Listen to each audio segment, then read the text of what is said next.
I'll let you figure it out. I'll let you put the pieces together. We're out in the field. Maybe I should have done Madison Square, but whatever. Here we are. How's everybody doing? Thank you for tuning in. Not that anybody's tuning in or ever will. My views are down. I mean, it's August. It's like, it's not sweeps week. It's like the opposite. It's the dog days. But, so there's, I don't know. Everybody leaves New York to go to LA. Everybody in LA comes here. Everybody goes to Paris. Everybody's in Europe. Everybody who's cool. Charlie XCX and the Dare are in Ibiza. We're left behind in the big empty city. I don't know, for some reason, August is like the Fringe Festival to me. It's like open mic, hey now. August is open mic, it's like restaurant week for open mics. I don't know, the weather is, you know, it's the last of the nice weather, so you're like, oh fuck, I gotta get out and do a bunch of stuff before New York. We're just in these brutal cycles of just like every year it gets so fucking cold. And then you start to understand why people live in LA. And getting to open mics and stuff becomes a little trickier when you're living that open mic life. You're on the open mic budget. You can't just Uber to your show, you know, where there's 1,200 ticketed customers. Listen to all this. Are you getting all this free ambient music? I have not seen the Kill Tony episode. Is it free? Is it available free online? I saw that. I talked about it the other day. Congratulations. It's totally amazing. Totally well deserved. We couldn't be prouder. We couldn't be prouder of being tangentially related to somebody who performed at Madison Square Garden. Apparently he played a guitar solo, which I have not seen it. Is it available on YouTube? Are they going to put it on YouTube? It was like a pay-per-view type thing. It was like $15 to watch the fucking stream of it. Maybe I should do... All right, yeah, send it to me. I'd love to see it. I would love to see it. I'd love to see the guitar solo. He's a good musician. That's 2 bucket list items right there. Dude did comedy and a guitar solo at Madison Square Garden. I mean, I'm ready to do Easy Paradise at Madison Square Garden. I'm ready to tour arenas. I think we have to turn the open mic into some kind of brutal critique sesh, so we can play arenas, because for some reason 20,000 people want to... Yeah, Ashley, wait until after the live. Okay. Where are you? Don't come and find me. Do not come and find me, okay? Let me... I'll meet you tomorrow, okay? Just let me have my day today. I need to get out into the world, okay? And be exposed to other things. To new things. So I went to Cuckoo's open mic last night. That's the first open mic I've been to. Okay, love you, Ashley. Thank you for tuning in. You could just hit like from all your accounts so it looks like somebody actually watched this. Anytime I get 7 likes on something, it's because Ashley liked it 7 times. Nobody likes my videos. I don't know how hard I have to work to get people to actually like. That just doesn't get across. Maybe if I was fucking Mr. Beast, people would give a shit. Or David Dobrik. Yeah, Ashley, come over. We're gonna go to Kuzu Daddy's boat. Okay? And the beach. It's a nice beach day. August is the time to go to the beach, baby. Love you, Ashley. Thank you for clicking and getting my views up and getting my watch time up. My statistics. You know, it's all about those analytics, those YouTube. The tail is wagging the dog. Love you, Ashley.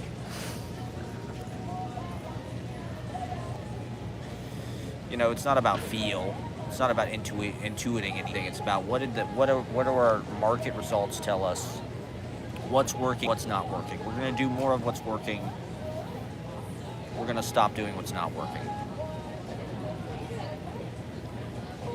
I don't know. I mean, you know, the open mics curiously do not get that much watch time, considering they're 4 hours of video. I don't even think that means if one person watched it all the way through, that'd be 4 hours of watch time. Over a year, it's like an open mic might get 7 hours of watch time, if that. Probably less than that. I imagine the videos that I post online, maybe people go look at their little segment, but that's probably about it. Oh God, I'm earthing right now. I'm earthing here. I've got my shoes off, so I'm earthing. So I don't want to move. You know, I would like to stay where I am, but I've got all this copywritten music kind of playing behind me. I don't want that to, you know, prevent future generations from enjoying and monetizing my intellectual property. Someday people are going to watch this fucking stream. I don't know why or when, but I think my streams will be archived and appreciated by future generations. Possibly. I don't even, this generation doesn't even want to listen. Alright, maybe I'll move. I want to be away from this music. I've got my fucking... okay, so what else? So yeah, I went to Cuckoo's open mic. It's the first open mic I've done since... Well, I've had this leg problem, you know, because my fucking tooth is fucked up. My nerve in my leg is all stabbing. It's a stabbing pain. And so that's really kind of like taken me off my feet in a lot of ways. So it's like I've really been just trying to keep my steady rhythm with the Mondays and make sure that the Mondays kind of don't drop in quality. I will say that the flyer, I think, helped a lot. Even just sharing like a dumb little image, you know, from fucking iPhoto. Like 1,300 people saw that. 20 of those people decide to come out on Monday, you know, it's like that can make it look really packed and really exciting. That's what people care about, you know what I mean? That's what's kind of sad about life and show business. It's like if nobody likes you, then no one likes you. But if everybody likes you, then people are like, wait a minute, what is this? Oh, I like this too. I want to be there. I want to be on the open mic that, you know, has 60 fucking people on the list rather than the one that has got, you know, nobody there. But, you know, it's tricky because you get too many people signed up. You get people pissed off. And you have threatening loner types, sociopathic narcissists, outcast open mic people who are coming at me at the podium. Apparently Trump is just giving up. He's not even going to try. He's sort of acknowledging. The thing is with the politics with Kamala, I do think that like we shouldn't count our eggs before they hatch. I mean, people thought Hillary was going to win too. It was a little bit of a different situation, but we're still in the kind of euphoric disbelief of like, oh my God, there's a way out, and we actually might get, you know, rescued from this. It's we're not just going to be trapped in kind of Trump Project 2025 or Biden fucking, you know, as unexciting and incompetent public presentation. White guy, old white guy. So they still have to win the election. Just Barry, thank you for watching. Thank you for tuning in. They still have to win the election. And the election's still a couple months away. People are already acting like Trump lost. But this guy, I mean, you can never fucking, he's like a fucking horror movie villain. You think he's dead, the Access Hollywood tape comes out, whatever, he gets shot. Apparently his ear healed super fast. That's what people are saying now. Is Trump's ear healed very fast. So people are sort of more inclined, I think, to believe that it was staged. I wouldn't put it past him. You know, it's fucking Trump we're talking about here, so. Yeah, I have not seen the Kill Tony set. I'd love to see it. What's the secret to getting on that? How did they pick people? Like, it wasn't just random, I'm assuming. Like, did they look at people's social media, or... I know a lot of people have gone down to Austin, Texas, wherever they do it, to try to get on that. And I've had, you know, there's definitely people in the New York comedy scene who have been on that. Probably not at fucking Madison Square Garden. Like, that's pretty crazy. That's pretty cool. God, this is so blown out and ugly looking. I'd love to get just like an angle up here or something. Just don't want to hold this. Yeah, I guess I should have tried to go get on the open mic at Kill Tony. I would have did my Jim Belushi impression. If I had 1 minute, I'd do Jim Belushi and Mr. Feeney, and I'd kill. I guarantee you, I would kill Tony. I'd legit kill the motherfucker. I mean, I don't know. I hate comedy culture so much. It's hype beasts. It's hype beast jock comedy. And I guess that's the lingua franca of kids today. I mean, my little brother, he's savage, right? That's what everybody used to say. Savage. Oh my God, savage, dude. I love Chris D'Elia. He's savage, bro. I guess Trump is savage, right? That's the image. That's the public image. This sort of macho, not afraid to say what he thinks. People just think any kind of dumbass, offensive thing is like truth-telling or judgmental. Like, oh, this guy said so-and-so is, Rosie O'Donnell's fat. Like, wow, he's so honest. It's like, no, he's just a fucking piece of shit. The rest of us have more complicated, nuanced things to say. And they don't sound like as truthful because we're just figuring it out. We're not these cocksure, brutalists. Those people run the world. The reptilian brain. The people who have confidence are the people who don't know any better. People with self-doubt intellectualize things. They perceive more. That's why they doubt themselves, because they know, I don't know.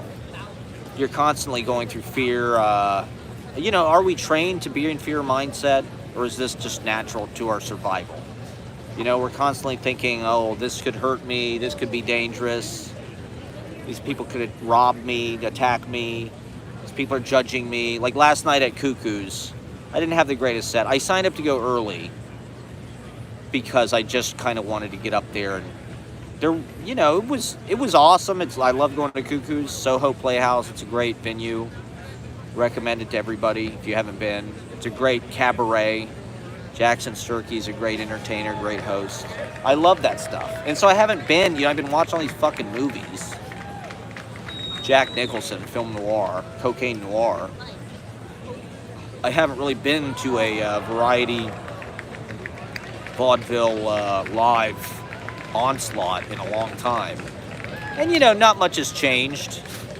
It's kind of the same characters. And it's exciting. I mean, that's an exciting community. It's an exciting circuit that we have this. I think this does give us life. It gives us soul and purpose. We're all little pieces of this community. We know each other. The people in comedy, the people in poetry, uniting them, tying them all together. That's what I try to do with my open mic. These scenes are so separate. The poets stay in Brooklyn. They do their thing in private. They're too good for everybody else. They're snobs. And the comedians are offensive. They're awful people. They really need help. They need to be in therapy. Paying $5 to assault complete strangers with your toxic opinions is not a good substitute for therapy. You should seek professional help. And then the musicians are kind of chill between it all. They're just cool people, and they can get along with everybody. They're kind of halfway between each comedy and poetry, giving joy to everybody. So we try to tie all that together at, Manhattan is the place to do that. Near Union Square, downtown, tying all these scenes together, getting people from Brooklyn, getting people from Jersey, getting people from Staten Island, the Bronx, Uptown, the true New Yorkers, people like Spoken P, Angel Lugo, Catalina Guzman, Peter Glissman's from Staten Island. These are the voices of New York. This is what New York sounds like. You got to give people some credit for that, but also people from everywhere else. I'm partial to people from Ohio, obviously. Joe Briggs was from Cleveland. Mohammed Patel is from Cincinnati. So we create a kind of I-71 effect. you know, and everywhere. LA, we had these guys from Austin, Texas this week, comedians. A lot of times it's comedians, but, you know, we had these poets from, this guy lives in Guatemala. So that's exciting. And so, yeah, Cuckoos, I went up. I never rehearse my guitar. My guitar's got rusty strings. And I can't change them. I'm just way too lazy. And I don't know. Music stores are just kind of out of my migration patterns. But, you know, I don't know. The electric guitar, I'm always borrowing somebody's guitar at the open mic, and that can go either way. I mean, last night, so I used the house guitar. It didn't plug in. Like, the DI is broken, so you have to mic it. That doesn't really work for me. I'm all over the fucking place. You know it. I'm jumping around. I'm a rock and roll guy, okay? I come from rock and roll. I heard this Keith Richards quote. He said, he thinks Bruce Springsteen playing 4 hours is a little pretentious. He thinks it's a bad idea. He thinks rock and roll, you give him your best 20 minutes. Like these early rock and roll shows were like these package shows with, you know, 8 different or however many, you know, they were like open mics. It was a bunch of different acts. It wasn't just Bruce Springsteen for 4 hours. It was like you'd see the Supremes or the Miracles or whatever. I don't know, Chuck Berry and Little Richard and the Big Bopper and shit. You know, there was a whole bill. The Moon Dogs, you know, the Skyliners, whatever, the Ronettes, the Tammy Show, right? Those Alan Freed Moondog Ball or whatever the fuck they were. They did that shit in Brooklyn. The Brooklyn Paramount Theater. There's a really good movie about Alan Freed on YouTube. I forget what it's called, but check it out. It's on YouTube. It's Alan Freed. It tells the whole story of all that shit. Film is like time traveling. I guess that's why it's the closest thing we have to like stepping into another period of history. So that's how I learned about Alan Freed and his Moondog Matinees or whatever the fuck they were. So you play 20 minutes. You know, like you're in The Girl Can't Help It or whatever. You come in, you play Lucille, Tutti Frutti, Good Golly Miss Molly and Long Tall Sally, and you blow everybody to fucking smithereens. And then you get the fuck out, you know? So that's kind of what But I like the Springsteen thing, right? Duration pieces, where it's like he plays deep cuts, he plays B-sides, he plays cover songs, like a bar band, right? That's my ultimate fantasy, is to be like a bar band. In everything I do, my live streams are like a bar band, my poetry's like a bar band, my bands are like a bar band. The idea is you are the entertainment, you play all night, every night. You know, for 4 hours. You play cover songs. This was before jukeboxes, before DJs, before Brat, before Charlie XCX. I love it. God, I've just got all of this. Is that Jane's Addiction over there? Yeah, so I'm earthing here. I'm getting my magnetic, I'm connecting to the polarizing magnetism of Mother Earth. The enchanting field of rhythm. Yeah, so I did my best. I played Quarter Life Crisis song because there was a capo. Anytime I have a capo, I'm like, okay, let me play some capo songs. I love capos. I'm incredibly pro capo. I grew up around people that were like violently anti-capo. It felt like homophobic and kind of fascistic to me, how much they hated capos. I love capos. I'm a huge proponent. Change keys. Change, you know, move that chord formation up the fretboard, you know? Get a different tension on the strings. I think that's a wonderful, you know, guitar. Do everything you can to get a sound out of it. You know, like now everybody like does this like percussion guitar, like post Ed Sheeran, like they fucking beatbox on the fucking acoustic and shit. And they're playing like this like super percussive like boom ding arpeggio like boom slap acoustic slap guitar. Everybody plays slap guitar now. It's all white guys playing slap guitar with like Merle picking, Travis picking. Who's that guy who plays Stanley Benson or something? There's a jazz guy that play with 2 hands, and it's like it's pretty incredible. He plays Eleanor Rigby and shit. Now everybody does that. Everybody's like a human busker, beatboxer fucking post. What's that movie with Glenn? That movie with the two buskers. That's very open mic coded. Close or Once or something like that. That was super. That like left a really intolerable stain on a generation. Every acoustic guitar player is like they sound like that. They're super syrupy, or they sound like Jason Mraz, Jack Johnson, funky white people finger slapping guitar. I'm more of a bashing strummer, like Bob. I love cowboy chords. E, A, D, C, G, and then F.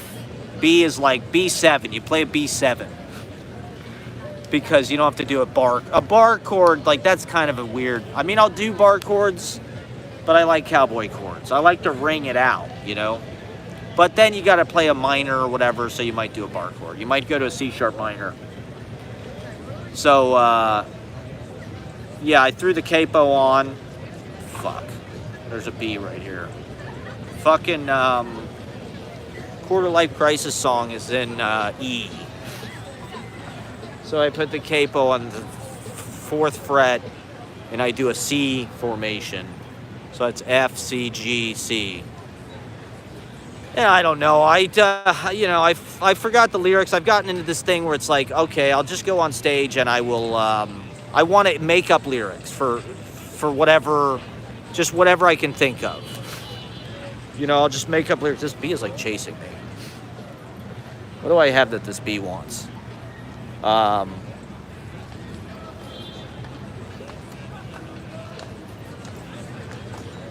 is this bee harassing me? Why is it targeting me? Maybe if I did my live streams vertical, people wouldn't, they'd think I'm just talking on the phone or something.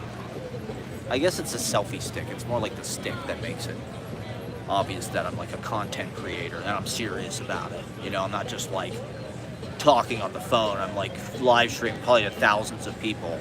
They don't know that there's only 2 people watching. They see me walking around with a selfie stick and they're like, wow, this guy's important. Yeah, I wanted to talk about film noir and how I feel like I've kind of become a noir character. Maybe that's just what being middle-aged is all about. I feel like noir is about like being alienated, being estranged, and I feel like our generation is, you know, like World War II, that's where the kind of noir came from, was like, these guys came back from the war, they had PTSD, they just hung out in diners, they wouldn't talk, but they looked stylish as fuck, they were brooding, you know, they had to become private investors, they were just drinking themselves to death, you know, with femme fatales, being devoured by Black Widow women, being eaten alive by women. Like Jack Nicholson. He does a lot of noir. He does like golf pants noir. Khaki, Docker khaki noir. I'm into Docker khaki noir. So I feel like a noir. Well, the Edward Hopper thing, right? This neighborhood is Edward Hopper country. I don't know if people really realize that, but the New York City that Edward Hopper kind of creates in the mind for people through his paintings. He lived right on the north side of Washington Square. And so you can see a lot of the buildings he painted are right over here on the east side of Washington Square. All these fucking buildings over here with these big windows and big stone. That's all in fucking Edward Hopper paintings. And around the West Village, right? And so it's a very film noir. I mean, New York, I guess, is probably the ultimate film noir city, to be honest. And so you can't help but kind of inhabit this sort of like smoldering, kind of enigmatic, silent, like Paul Auster, right? City of Glass. His stuff kind of has this noir, middle-aged, postmodern detective. That's where I feel like where I'm at in life. One of the first things, the first notepad I ever remember having at COSI, which was the Center of Science and Industry in Columbus, where you'd go to like, you know, they had like fucking electricity exhibit or, you know, just different kind of demonstrations of science experiments and shit like that. Rats playing basketball. That was one of the things for kids. They had like little fucking rats playing basketball. And fuck, why did I start talking about this? Cosi. Oh, they had this exhibit, Who Done It, which was like a crime scene. And, you know, as a kid, you're supposed to, like, go around, look at the crime scene, take notes on your little fucking notepad. So I had, like, this little memo pad, like a reporter or whatever, taking notes on the crime scene, like a detective. So, you know, I now I do these sort of pocket notebook pieces, right? I was thinking about my form today. Let me go to my book of the day. And I know I'm all over the place here. I do it to keep the short attention span interested. Virtual reality, Bob Perlman. I don't know how many Bob Perlman heads we have out there. It's extreme. Well, this is like very academic. It's almost like theory, or like just like a paper. You know, so it's this essay. It's basically an essay called The Marginalization of Poetry. And it's basically a talk that he gave, a speech that he gave at a conference that he broke into line breaks and couplets. 6-word line, couplets. And so it's kind of interesting because it's just prose, really. And so he talks about that through the piece. You know, he talks about, you know, is this just broken up prose, this or that, the marginalization of poetry and all the different kind of meanings of that. It's marginalized as a form, as a medium, you know, and also formalistically within the poem you have margins. What do they mean? What the fuck are they? You know, the left margin. And he has this great description of just kind of the here you go, the just kind of banal poetry that is the standard in this country, in the magazines. You know, there have been plenty of attacks on the voice poem, the experience poem, the numerous mostly free verse descendants of Wordsworth's spots of time, first-person meditations where the meaning of life becomes visible after 30 lines. In its own world, this poetry is far from marginal. Widely published and taught, it has established substantial means of reproducing itself. But with its distrust of intellectuality, apparently synonymous with over-intellectuality, and its reliance on authenticity as its basic category of judgment, and these poems exist primarily to be judged, it has become marginal with respect to the more theory-oriented sectors of the university, the sectors which have produced such concepts as marginalization. So, yeah, I mean, that kind of says it all, to be honest. This was written in the 80s. You know, I love Wordsworth's Spots of Time. I definitely consider what I'm doing Wordsworth's Spots of Time. I guess that's where this all comes from. First-person meditations where the meaning of life becomes visible after 30 lines. That's what's annoying about it, right? These poems are like fortune cookies or like Confucius or something, where it's like it gives you this little nugget of wisdom or this little meaning of life in 30 lines, you know, which is oversimplifying. You know, they want you to oversimplify the truth of everything, to package it, to shape it, to hone it into some kind of digestible little takeaway for the little productive self-help people that are trying to improve themselves by reading poetry because it's like nurturing or, I don't know, sensitive or something. And, you know, this widely published and taught, it has established substantial means of reproducing itself, basically. You know, these poems reproduce themselves because they get, like, good bones or whatever, or, you know, they get popular because they're sort of banal, digestible, emailable. They're the cat people, the cat person of poetry.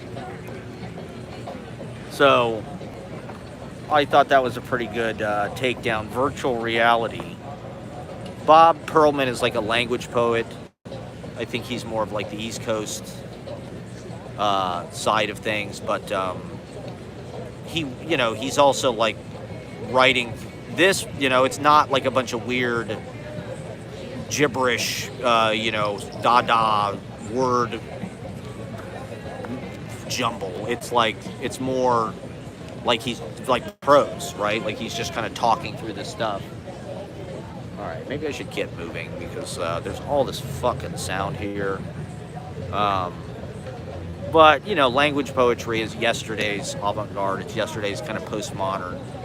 What's surprising to me is the avant-garde today, the poets that I see in Brooklyn especially, but everywhere, that's what they're doing. Everything he just described. If you go to Brooklyn Poets, if you go to any of the, supposedly, cool open mics in Brooklyn. That's what people are doing. And that's what people get rewarded for doing. They might do like a stylish version of that. But it's like a doily, it's like, I don't know. It's, that's what people get accepted into college to do. You have to prove that you're able to do that. You have to prove that you're able to write this little copper kettle of a good housekeeping poem, Hold on, let me set this down for a moment while I inhale profusely. Yeah, so I don't know. Apparently, Zelensky has invaded Russia. They're taking back. The tables have turned. I don't know what happened, but it feels like we've been let out of jail. Suddenly, I'm optimistic again. I think young people, they've been through so much. They deserve like a period of extreme happiness and abundance. Like we need another fucking 60s. We need the world to kind of break up and into this place of discovery and honesty and warmth and community and humanity. And don't get me wrong, like the internet, is like an incredible, I think we might be taking for granted the opportunities we are afforded, right? It is an incredible, we can Instagram our whole lives. I can live stream from Washington Square Park and just ramble for fucking 2 hours and just say whatever the hell crackpot entertainment jokes I mentally have, cobbled together sort of in my waking life, half asleep, that I'm unloading, trauma dumping here now as frantically as I can. I'm just trying to think of all the shit I wanted to say so you don't get bored. I hope I get 10 people watching. Oh my God, I got one. I'm holding on for dear life to that one person. I hope they don't cancel their subscription to my live stream. I mean, there's a lot of competition out there. There's a lot of things to watch. I feel like I would watch me. If there was, where's the other poets talking about their books of the day for free on YouTube? It's all a fucking Substack or a Patreon or something. I mean, good for you and your Substack, but I don't think I will ever make a Substack.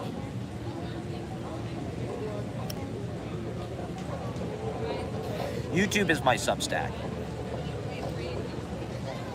This is what I would do on Substack, I guess. Maybe I should try to write some kind of fictional short story on YouTube. A film noir, a guy noir like a Prairie Home Companion. Where's my Prairie Home Companion heads at? Oh, I thought I saw Uncancel Garrison Keillor. Everybody's writing Writer's Almanac poems. They're all writing Tony Hoagland poems. And I won't do it. I saw the Coen brothers eating dinner across from each other at a two-top. I think it was them at Cafe Cluny. I was walking by Cafe Cluny the other night. Whenever the weather gets nice in New York, celebrities appear. They can't hide. They want to be outside. They want to experience the nice day. So celebrities are appearing. The weather has been uncharacteristically kind of nice recently for August. Yesterday was really nice. Today's a little hot, but it's pretty freaking nice, to be honest. It's not bad. So I thought I saw the Coen brothers having dinner with each other. I saw two guys sitting across from each other. One guy had short, kind of shaved, I think that was Joel, with glasses, round glasses, gray. I'm in New York City, that's right. I'm in Washington Square, Greenwich Village. I'm the Pope of Greenwich Village. And then the other guy had kind of longer hair, glasses, different style. I know they live in New York. I think Joel Coen lives in New York. I just thought that was such an incredible image, the Coen brothers. I hope they reconcile. To be honest, I don't think their movies have been as good. They've kind of fallen off. I mean, the Coen brothers were so on for so long. I mean, they made so many good movies between, their first movie, Blood Simple, which is a noir, I guess. It's a cocaine noir, I think it qualifies.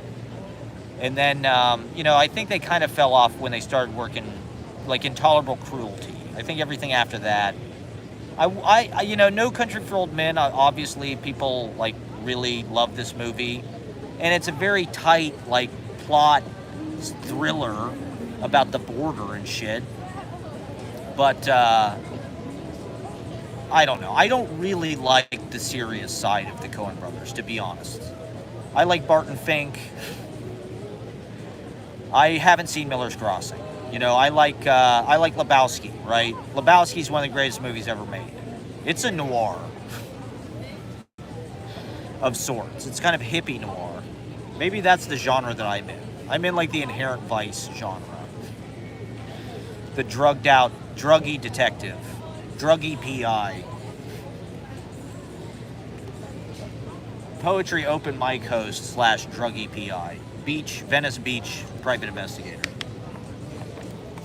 Or Brighton Beach in my head. I'm a mystical beach dweller of Coney Island. The Atlantic, Venice East. The doors of Brighton Beach. Apparently Brighton Beach was a British community originally. That's why it's called Brighton. It's named after Brighton, and it was very anti-Semitic, ironically. But that's neither here nor there. That's just a little bit. I've been watching these neighborhood history videos on YouTube. Learning, actual value. Some content with actual value, not just like running my mouth about what the hell was I just talking about? Coen brothers. I saw them eating dinner. I hope they reconcile, I mean, oh brother, where art thou? That systematically created a whole bluegrass. We wouldn't have Mumford and Sons. Jack White has been on this tour where he's just like, it's almost like Rolling Thunder, where they're just like booking gigs like the day of and announcing them like the day of in like small clubs and stuff. I think that's cool. I think people that play arenas. Was Poolman good? What's Poolman? What is Poolman?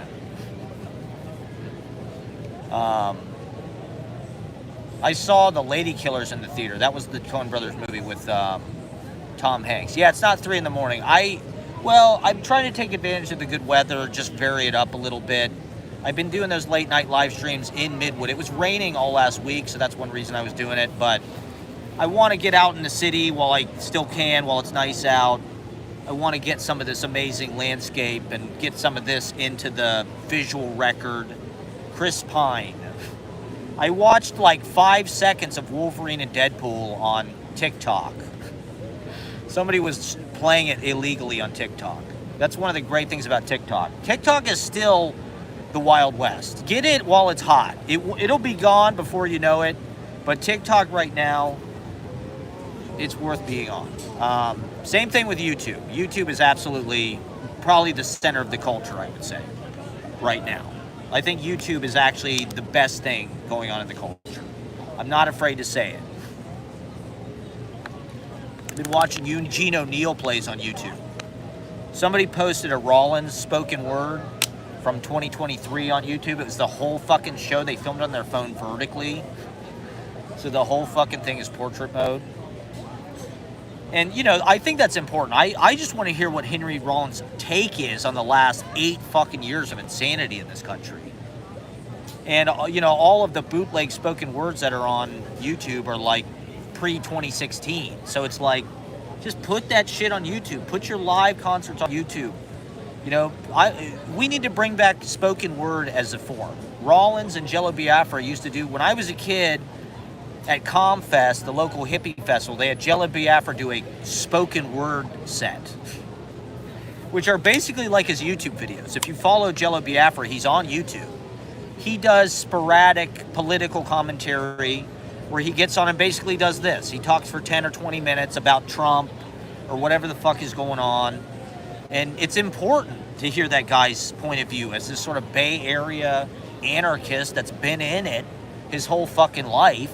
The dude really has important things to say, and to listen to. Same, I mean, Rollins is kind of corny, I guess, but I'm kind of corny, so I'm a Rollins head. I'm a Rollins fan. I like his spoken word. That's my dream. Rollins was always sort of my role model as like an artist. Like, get in the van, go on tour just your whole fucking life. The dude is 62. He's been in 27 countries this year doing live spoken word shows where he gets up on stage and talks for an hour and a half about his take on things. You know, it's like I would kill to have that life. I'd kill to have 1,000 people a night pay to come see me jabber about, you know, stories from life, like Kevin Smith, right? Kevin Smith has these evenings with Kevin Smith that are like fucking hours.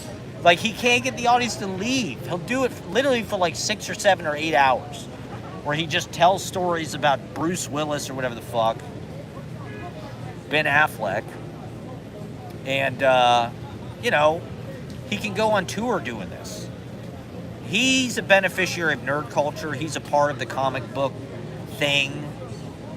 So I guess that's part of his appeal. I don't really have, you know, I'm not really into, I'm trying to manifest it through my live stream. Well, that's the idea. I'm trying to build an audience as sort of the neo Alan Watts. The neo Terrence McKenna, Alan Watts, Gene Shepard, Spalding Gray. You know, not to compare, not to put myself on those people's level. These are just influences. David Anton, Sandra Bernhard. You know, comedy, when it used to have character, when it used to have panache, pizzazz, razzmatazz. You know, show business needs razzmatazz. You know, you need glitter. They're trying to outlaw glitter. And that's why drag culture is so important, why queer cabaret is so important. They invented this shit. Dressing up, wearing big robot costumes like you're fucking Klaus Nomi. Dressing like the fucking Tin Man from the Wizard of Oz or whatever. Having to be carried on stage because your fucking costume is so diva. You're such a diva, your fucking costume weighs 150 pounds and you can't move in it. The older I get, the more I appreciate Cher. When I was a kid, I really did not think Cher was that hot. My mom liked Cher. My mom had like a Cher doll from the 70s, you know, like a Barbie, but it was Cher. And they'd always show Cher on fucking VH1. It's like, I don't really get this. Now I get it. I'm like, Cher is fine. Cher's got something. I don't know what it is. She is fine as hell. Cher is fine as hell. I get why she won an Oscar.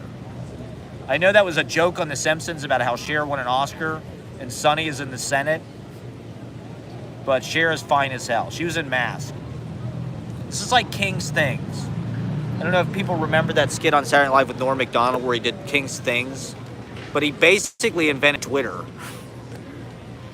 He'd just do different camera angles and he'd just yell different non sequiturs. Cher, you know, Cher gets finer. The older I get, the more I appreciate Cher. And then he'd go over here and he'd go, Book of the Day, Bob Perlman. And then he'd go over here and he'd talk about the Coen brothers. Cher is hot. Cher is hot. Cher's still pretty hot, I gotta say. I get why people were pissed off when she married Dwayne Allman. It's like, Jesus Christ, Cher is fucking fine. She went out with Gene Simmons? What the hell? Well, because you can tell, I don't know, she's big on Twitter, man. She was one of the best people on Twitter. She was like one of the leading political voices of like the Trump era. She can Miss Robinson me any fucking day. You said it, Stony Poo. Cher, I'd like to get in a me and Mrs. Jones cougar type relationship with you. We got a thing going on, me and Cher. Mrs. Bono. Yeah, I'd like to share, please. I'm probably not high enough caliber. Honestly, I'm not good enough to be Cher's pool boy. Her fuck boy. Cher and Elizabeth Taylor, you know, they're gonna marry like some guy that works on their house or something. I don't know. Cher, call me. When I go on my spoken word tour, doing my live King's Things, where I just do nonsense. Why do people like Alex Turner so much? Okay, can we go into this Arctic Monkeys? I mean, I like the Arctic Monkeys. They're like the Tom Hardy, or who's the kid that played Spider-Man that's going out with Zendaya? Who the fuck is that guy? Yeah, Suzanne Summers was a poet. Suzanne Summers had a poetry book, actually, and it was not bad. There's some good actor poetry books. I know he shouldn't say that. That probably shows my ass, but I approve of Suzanne Summers' poetry book. Even though she was right-wing, I think she was like a Trumper.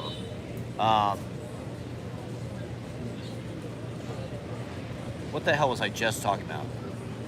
Some kind of poetry thing. Oh, Arctic Monkeys. Alex Turner. Bob Dylan says he likes Alex Turner. He said he's made special efforts to see Alex Turner. And Alex Turner definitely has a linguistic agility, facility. I guess that's what women like. Women love Arctic Monkeys. I mean, I got there. When they were on MySpace, right? MySpace is really the thing that blew up Arctic Monkeys. They did some fucking poll in like 2007 when Arctic Monkeys first came out. Top 5 bands of all time in the Great Britain, and Arctic Monkeys were like in the top 5. They may have been number 1. And to me, they're just kind of a guitar band, right? They have kind of a percussive sound. It's almost like Queens of the Stone Age. It's like a pounding. The guitars kind of pound, and they kind of have these like runs. You know, they don't really play chords. They have like these kind of weird runs that kind of go on. They feel very British to me, and not in a good way. I think there's too much British music. I don't want to hear this overly. That's why I'm not really that into Bowie or Queen or anything. It's like I don't want to hear this fucking British music. You know, there's too much goddamn British music. I liked it when it was simpler. I like the simpler, more kind of bash away. You know, like the Who, the Kinks. You can't go wrong with that stuff. The Stones. They stole our music. They stole American rock and roll music. But they're British, so they can do it with these kind of fancy God Save the Queen kind of, big Albert Hall kind of fucking flourishes and shit. Jovial kind of pub singing, soccer hooligan enunciation, and gusto. America's just a big race war that we're trying to chill out and be, and have a good time and make peace. It's not really, but they want us to, they want us to be divided. But anyway, Alex Turner, I guess he's the modern poet. I guess he's the modern Lord Byron. All the chicks dig Alex Turner. Alexa Chung.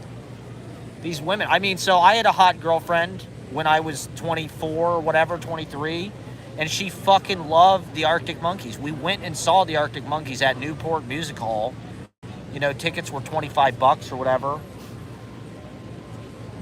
And it was all these hot chicks that wanted to see these guitar guys from fucking England. I guess he's a storyteller, and he hits all his points, He's like Bo Burnham. To me, he's the Bo Burnham of rock music. Yeah, French musicians. Like, what does it say about millennials? Our favorite rock band were fucking French. Phoenix. In the heart of my youth, Phoenix was like the biggest band. That whatever that album had come out, Listomania or whatever the fuck it is, that was everybody's favorite shit. That and Girl Talk.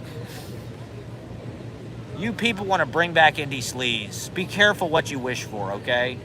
I mean, it was sexy. Indie Sleaze was sexy as hell. American Apparel, say what you will about those problematic sexual assaulters.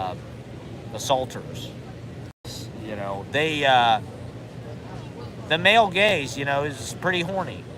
And women still like that shit. Women still like American Apparel, and they still want to wear those clothes and dress that way and be that kind of like demure, right? Okay, this is the big TikTok fucking trend. We're very demure.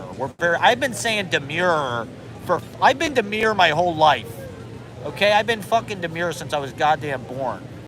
And I've always aspired to be demure. Finally, the culture is coming around to being demure. It is. I think it's chic and demure. I mean, chic is like a little bit more highfalutin. Demure is like you want to be low key and stylish and kind of, mewing. You're mewing when you're demure. You're being. You want to serve cunt, right? Isn't that what everybody wants to do?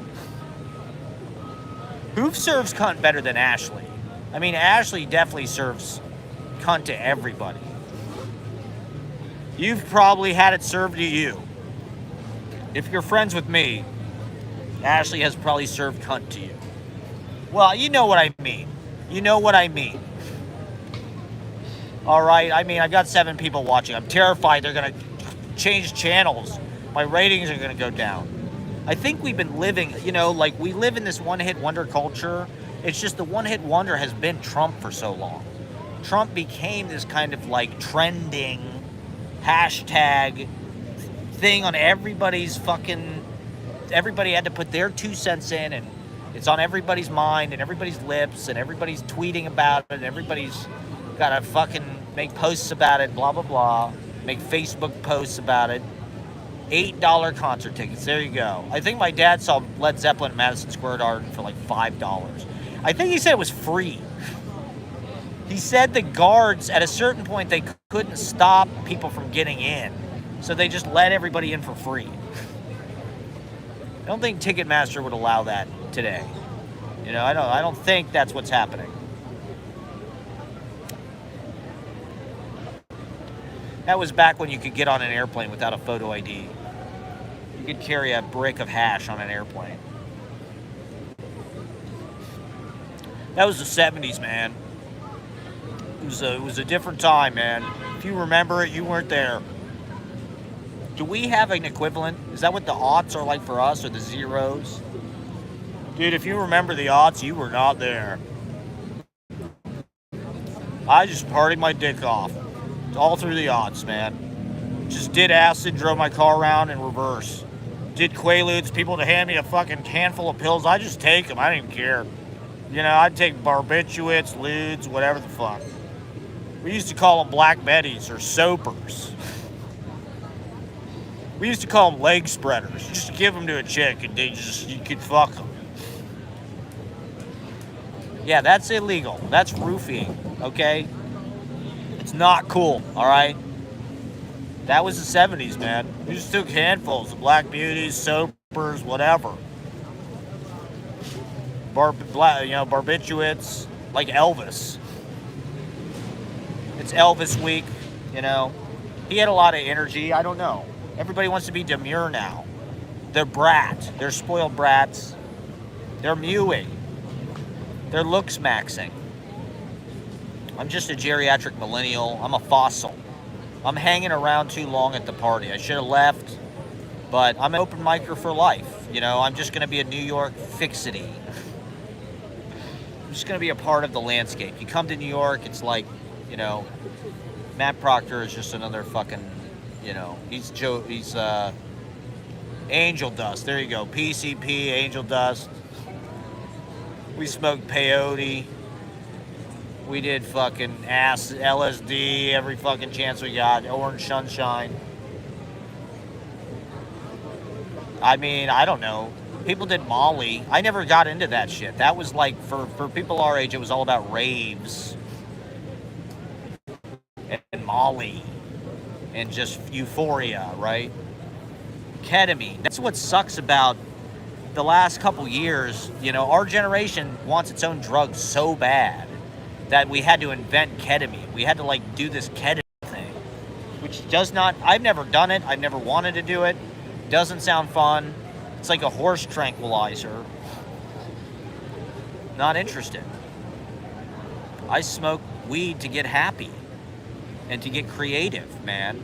That's all I want, is to have better ideas and to feel confident about them and just have more color, more flavor, more richness. Not that I need it. It's not a crutch. I could quit any time. I choose. It's not addictive. It's not chemically addictive, okay? I could quit at any time. So yeah, I went to Cuckoo's. I played my quarter life. Oh, yeah, Matthew Perry versus Ketamine Queen. Yeah, well, I do believe there's some truth to these doctors being irresponsible. I mean, they always blame the doctor, but celebrities have people who want to give them drugs. If you have any kind of heat in show business, if you can attract any kind of crowd whatsoever, I see it even on a local level. Not with myself, but like with other people I've been around, like my dad, right? Not because, his band was kind of locally, a big deal. And so everybody's coming up to him after the gig and complimenting him, and it just gets old. And they want to smoke weed with you. They want to buy you a drink, this or that. They just want to sidle up to you to get some of that attention you're getting. And, they want to be able to tell people, oh, I saw these guys back, in 68 in fucking London before they were famous or whatever. I saw the Doors at the Whiskey back in fucking 66. And so, on a Kanye level or a fucking Elvis level, Elvis had Dr. Nick. Elvis had the fucking, physician's desk reference at his bedside table so he could go through it to figure out what symptoms he needed to tell the doctor to get the drugs he wanted. He basically used it like a catalog. I'll have a little of this and I'll have some of these black beauties. And now that's ingenuity. That's knowing what you want. That's manifesting. He just wanted out.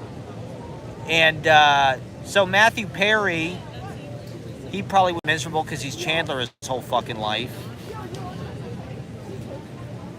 And just the worst people on earth are coming up to you all fucking day, every day with stupid quotes from this stupid TV show that sucks.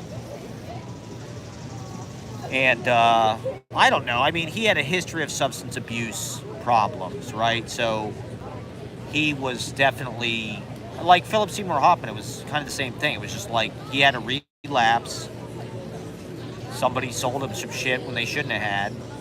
I don't know exactly what the story is with Matthew Perry, but now they're like suing his fucking doctors. Like it's their fault. Like they did this. Like with Michael Jackson's doctor, it was the same thing. It was like, this guy murdered Michael Jackson. They're going to prosecute him. It's like, I don't know if I'd go that fucking far. Maybe it's malpractice. I could see getting a few years for that, but like, the Kanye thing is a little bit different because the idea, I don't know how true it is. It's that Milo guy who's like reporting this, so it could be bullshit. But it's like, he's got this dentist or whatever, right? Because he's got all these fucking diamonds and shit. He's got all these implants, like all these fucking idiots. They all have diamond fucking... Dude, I won't even get my actual teeth fixed.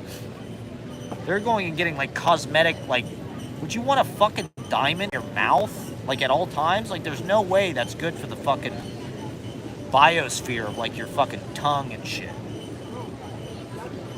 And so apparently he's hooked on nitrous. Which Bruce Halladay, you told me to pay extra to get the nitrous. Like Kanye. But apparently that's why he's playing Hotel California when he's DJing. Because he's retarded from nitrous.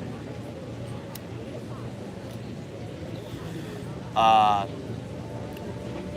do believe that at a certain point these people are worth more dead than alive. Like Michael Jackson, I think they wanted to own his shit. They wanted the Beatles songs. He owned the Beatles songs. And, he wasn't really touring. He was about to go back on tour to pay his debtors or whatever, his creditors. And they just decided to kill him instead. I think the same thing probably happened with Prince, to be honest. I think they probably fucking decided he was more dead than alive. Now the catalog is what makes money. I guess. I don't know. Chandler, I mean, did he know too much? Was he on the plane with the Clintons? Is that why he fucking ketamine his ass in his hot tub? Because he was on the Epstein jet? Now Trump's driving her around. That's a perfect. That's like 2 on the nose.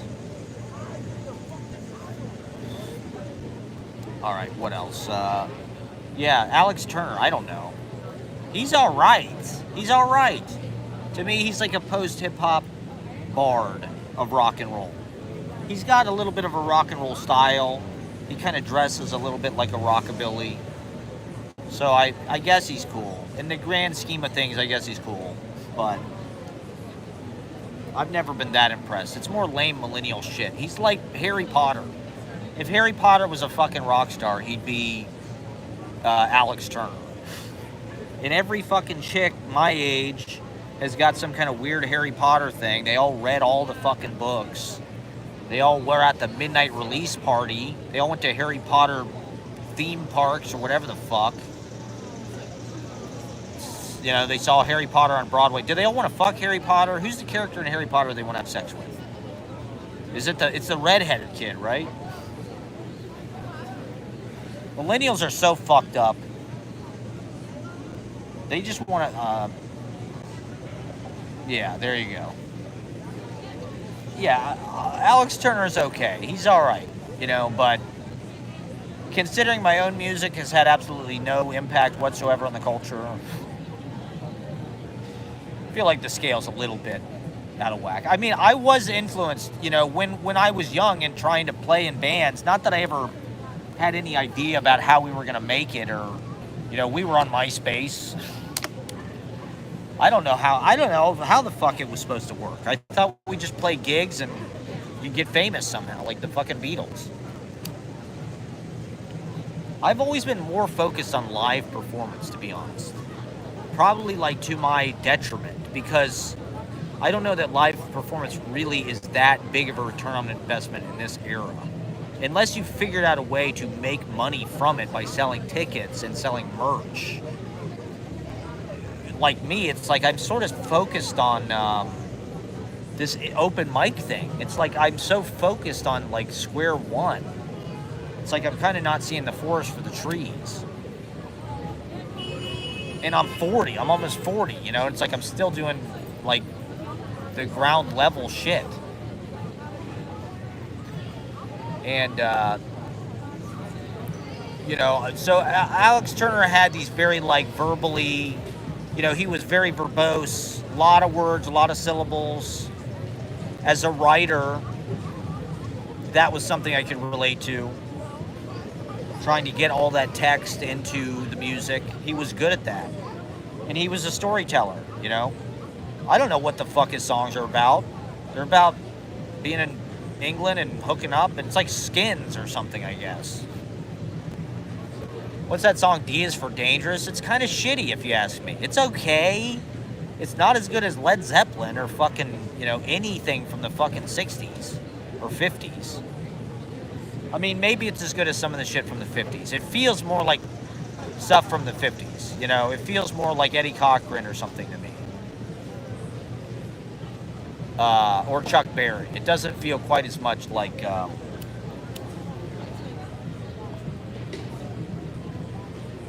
Green Tambourine, the Lemon Pipers. I'm more into like hooky pop guitar music from the 60s. Tommy James and the Shondells. That doesn't have much influence anymore. It's Alex Turner.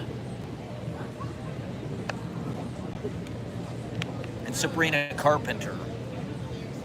And Chappell Rowan and TikTok, you know. Today I was trying to pick more songs for the playlist for Mondays. Because I'm a DJ, I'm like Wink Martindale, okay? I'm programming playlists. What are the kids listening to?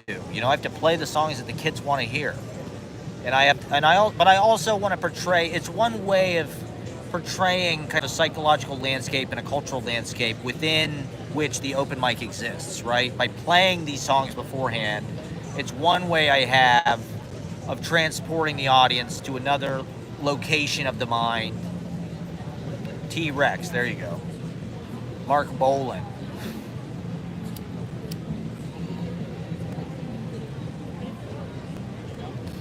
Ed Sheeran. It all sucks, man. It all sucks. Everything from the last 20 years sucks. I'm sorry, but it all sucks. Even like, I'm sorry, I don't mean to be a hater, and I know I'm gonna catch shit for this, but even like the Kendrick Lamar stuff, I don't know. I'm not that into it. It all takes place in one frequency. You know, like that To Pimp a or whatever that song was. Boom, boom, boom, boom, boom, boom, boom. It's super bassy. And then the They Not Like Us song, I don't know. It's just the message is super divisive, and the song is like, I don't know. When I was listening to it, I was like, God, these samples are just like from some fucking keyboard or something. Like, it's not bad. You know, like it's cool and everything. But, like everything from the last 20 years, it just feels like it's because of like this thing that Mark Fisher talks about. It's like we don't have the depth of experience. It's like we have like probably a more varied experience. Like we're exposed to so much stimulation, so much music, so many movies, you know, so much in real life, traveling, you know, whatever it is. We can see anything. We can watch anything, you know. We can listen to any you know, when I was even in fucking college, earlier today, I was listening to this band, Bill Deal and the Rondells, right? I remember having to find this fucking music. I don't remember where I found it. I think I read about it in some Dave Marsh book or something. You know, that was how I found new songs. And then I like had to go to the library and like get the fucking CD, like a detective, like a fucking Philip Marlowe, like a film noir character. And then bring the CD home, rip it to my hard drive, put it on my fucking iPod. I had a first generation iPod, believe it or not. Swear to God, with the fucking scroll wheel. The actual fucking scroll wheel. And I listen to Springsteen a lot. All I fucking listen to is like tracks, you know, fucking The River, Born in the USA, Tunnel of Love. Not so much the later stuff, but Blonde on Blonde, all that shit, right? Nuggets. But the culture drives us forward, right? We always want to see what's new. We want to hear. That's what's so. I do fear that I rely too much on the old, and so that's one reason why I try to, in my old ham-handed kind of old man way, I try to force myself to experience the new and things that are just breaking, because it's like a lot of times when things are new, they are kind of like unfamiliar, unrecognizable. And, you know, to be honest, the culture a lot of times realizes that stuff quicker than I do. When something comes out that really has a new sound, like something like Charlie XCX, maybe not the most interesting thing that was ever made, but like it's an interesting combination of a lot of more contemporary genres, right? I don't know what they are. Techno and house and like it's sort of like Sophie. It's sort of like that Robin song, Dancing on My Own. DJ culture. And it's the fucking album of the summer, right? It's just, that's what the mass media has programmed us to believe. So, and we've gone along with it. We've gone along with the marketing campaign. The CIA decided that Charlie XCX and The Dare and Kamala and Tim Waltz are going to go ahead with the you know, I do think that Russia is the aggressor in this fucking war. I think they've twisted it to make it look like, you know, Ukraine is out of line or something in defending themselves, and it's like it's a hopeless cause. That's a very right-wing point of view. They're pro-Russia. They're pro-Putin. They love Putin. Tucker's interviewing Putin, you know? They love to kiss Putin's ass. So maybe Kamala will just be like the multicultural cop figurehead of like the Democrat war machine, the NATO war machine, the Hillary war machine, the Clintons, the Obama, the globalists. George Soros. But like, okay, this Elon Musk Trump interview on Twitter, I didn't listen to it, but it's like they couldn't even get video on this. It's literally like listening to a fucking like teleconference. Like it's like listening to a fucking phone call or something. It's like, this is 2024. He's on podcasts and shit. He was on some kick stream. It's like Elon Musk can't even do as good as a fucking kick streamer. Was he on Theo Von yet? Bernie was on Theo Von. What do people think of that? I think that's cool. I like Theo Von. I'm going to say it. He does seem right-wing, but like, he seemed uncomfortable having Bernie on. He seemed like he was kind of disagreeing, or like, the thing that I think people's masculinity is tied to being like, whatever the Republican values are, I think it makes people uneasy to admit that they're like Democrat, because it's like, it's gay, it's female, it's feminine, you know, it's not macho, like chewing to chaw and voting for fucking Mitt Romney and our sacred right to force women to not have abortions, to have children, to have babies for the the fodder for the military-industrial complex.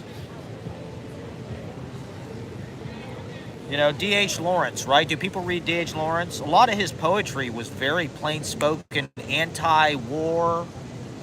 He was just talking shit. It's, you know, he talked about animals a lot, and he did use metaphors. He's got whole books about animals, reptiles, whales, amphibians. He's written about a lot of different kind of animals. D.H. Lawrence is really one of the best. I don't know if he gets enough acknowledgement as a poet and a novelist, and just as a sexual hero, as a liberated cock of the spirit, the divine male organ, the veiny. I'm sorry, okay? We're going to celebrate male anatomy, okay? There's not enough objectification of men. I think women's bodies are hyperinflated. I mean, don't get me wrong, women are hot as hell. They are the most beautiful thing that has ever been created in this universe. But,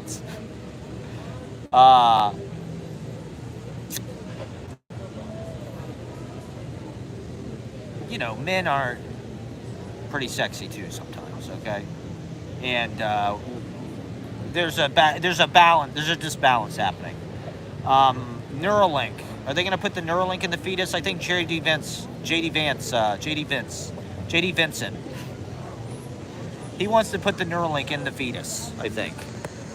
I'm ready for Neuralink. I think Neuralink would be, well, I don't know. I'm not. I shouldn't say that. I do not want Neuralink. I will never get a Neuralink. Elon Musk is the last person I would trust to put a fucking chip in my brain. I'm fine how I am. I'm fine with the phone. I'm fine with the vestigial Neuralink. I don't need an implant. I don't care if it improves my bit rate. The idea, okay, so I have this line in one of my poems, we process information at 40 bits per second. I don't know if people know this, but verbally, we learn, we take in information 40 bits per second. So this is one of the reasons why they want the Neuralink, because theoretically, they Fast and the Furious your fucking brain. They Jimmy rig your brain, and they soup that bad boy up, and they throw some D's on it, so you think faster, and you take in information faster, you perceive faster, you use, I guess that opens up the aperture of your brain. I guess that's a good goal. Maybe 100 fucking years from now, when, you know, it's not just people puking their guts out from this weird thing that's in their body that the host is rejecting. You know, Neuralink, it's like they'll be able to put ads in your fucking brain, in your thoughts. They'll just be able to stream music just into your thoughts. I'm fine with the phantom experience. I like the way my brain is already sort of a Neuralink. Well, the reason why my poetry is sort of an attempt at Neuralink. My poetry is really just like trying to get you inside my brain. And what that sounds like and looks like, and what the experience, you know, that's the only experience I can speak to, is my own experience, you know, my own subjectivity. So that's what I try to portray. And maybe that is solipsistic or white male or privileged or this or that, myopic, monopolistic, but it's all I can really trust as far as like point of view, right? I think the internet, phone, streaming has invited us to show more of our point of view to other people. We can see more of other people's experience through first-person point of view streaming, through Twitter, through TikTok videos. We're literally seeing, a panoply, an infinitude of eyeballs and points of view. And so we're seeing firsthand accounts of things. And we're walking a mile in other people's shoes. And in a certain way, we're not necessarily feeling what they're feeling and totally going through their experience, but to me, with lyrical poetry, that's sort of the goal, right? Is to put you in the firsthand, aleatory kind of consciousness, the transparency of that, the contact lens of perception, and the surround of that, of being alive, the total sensation, and our sensitivity to everything around us, all of our various receptors and antenna, getting that all into the poem. What you feel, what you see with the eyes in the back of your head, what you feel with your spider sense, the tingling of your spider sense, the sixth sense, the seventh sense, the eighth sense, the ninth sense.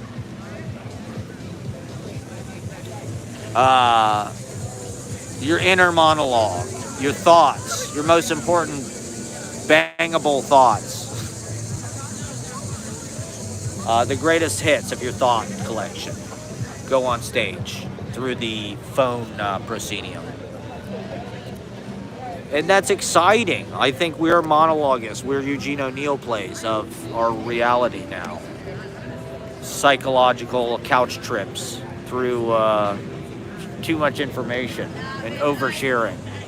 Should I start walking? Maybe I do feel like discernment is key. Let me put my shoes on and let me get some other background for some people. They're probably bored of just seeing these trees and shit. I think being able to sit, I can focus a little bit more on what I'm saying. When I start walking around, it's like there's all kind of interruptions, all kind of traffic, other things you got to focus on. Jim Carroll, there you go. The great Jim Carroll. Yeah, I mean, I saw the Basketball Diaries movie. I did not really like it. It was more sensationalized kind of drama about heroin. It was more about, fucking Leonardo DiCaprio is so fucking strung out, and goddamn, he just wants some fucking heroin. He's like screaming and banging on the door for heroin. It's like, well, what about the fucking poetry and the basketball?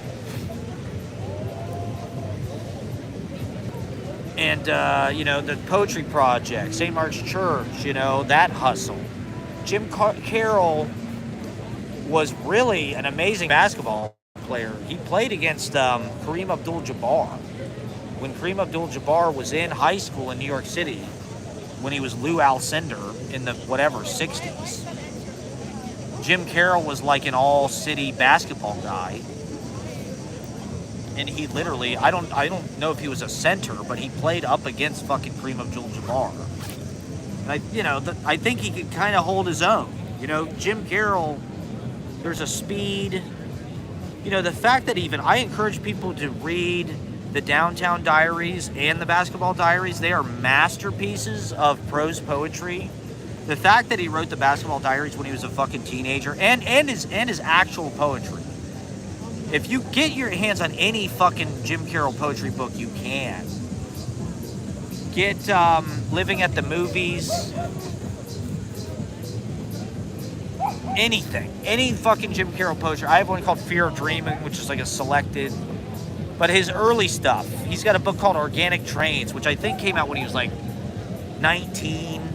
The Basketball Diaries, he was writing a lot of that shit when he was like 16, 15. To me, he probably is the most comparable thing there's been to like a literary Rambo in this country in the last 50 years or whatever.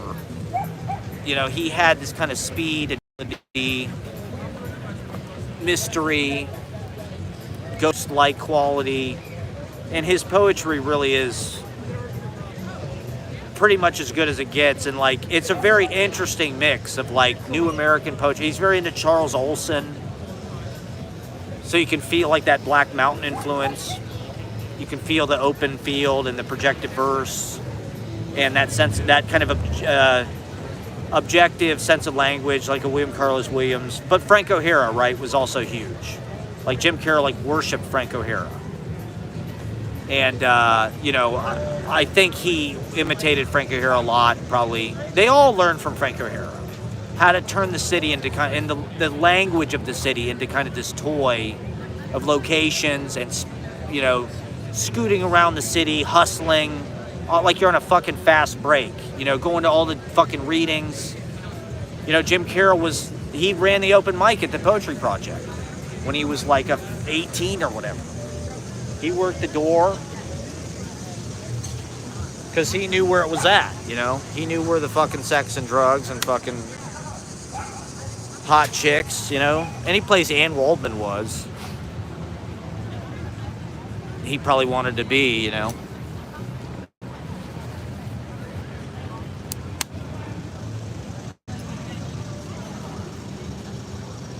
Okay.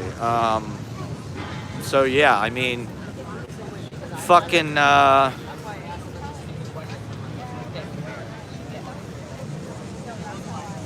Downtown Diaries is more about like him on the scene. It's an amazing portrait of downtown New York. Larry Rivers, Ann Waldman's in it. But there's an amazing chapter where he goes out. He goes to a fucking poetry reading with Bob Dylan. Him and Ed Sanders. And I've read a lot of shit. I've read a lot of nonfiction. My hobby is sort of reading nonfiction about poetry. And because I have this mental image in my head of how their community worked, and that influences the way that I try to conduct things, with my own experience, I guess. Like, once again, I rely too much on the past. I like use these people as a model, and I'm sort of imitating what they're doing.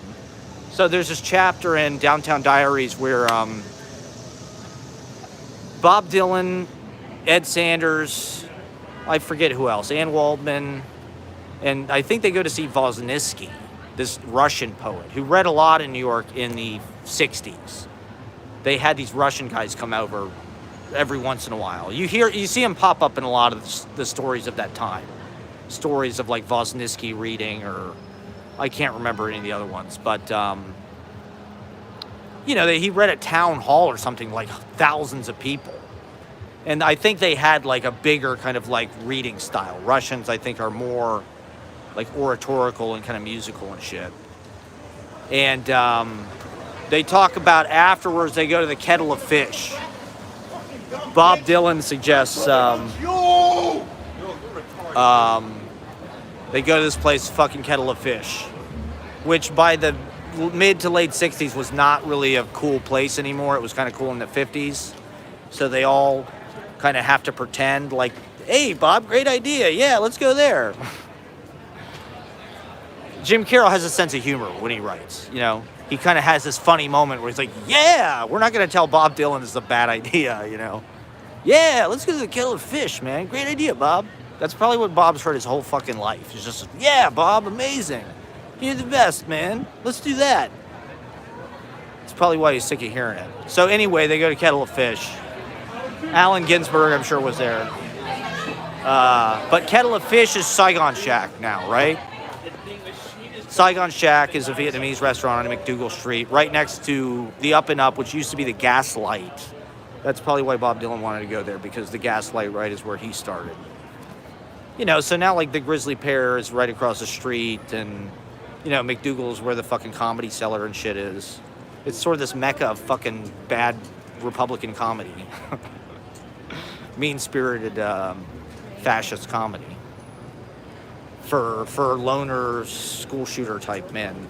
For post-Columbine you know, ghost white males. And myself, you know, and I'm that's why I go there, because I was trying to reclaim it. I thought we were going to be able to start some kind of poetry invasion or something. And like, hey, this poetry stuff's pretty cool. Why don't we do this instead?